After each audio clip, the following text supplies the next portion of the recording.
At first look, you might think this is a very complex recipe. Well, that might be true, but this is the most delicious, authentic Odia-style mixed vegetable fish and prawn curry. Heat mustard oil and lightly fry small fishes and prawns. You can use any of it or you can use both. In my childhood, my grandmother used to make it when we cut fish fresh from the river. Apart from my grandmother, my mother also cooks it really well, so now I'm trying to make it. I would try to give it full justice. Fry the vegetables. I'm using potato yam, potatoes and arbi or Colocasia.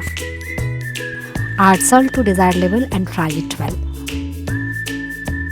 One small tip, don't add turmeric from the starting of the frying. Add after 1 or 2 minutes of frying. This will prevent sticking of the vegetables to the pan. Now I'm preparing the masala paste with soaked red chili, garlic and mustard seeds. Grind them well to make a fine paste. Since the vegetables are half cooked, I'm taking them out of the pan.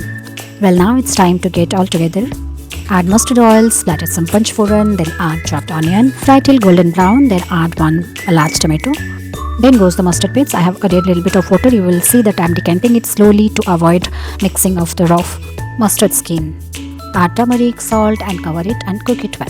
To the mustard masala, add the fried vegetables. Give it a good mix and cover it and cook for some time. Then you can add boiling water. I prefer a runny consistency, so I added a lot of water. Let the water boil completely and at that point add the chopped drumstick and keep the heat at the maximum level. When the drumstick is half cooked, at that point I am adding the fish and the prawns.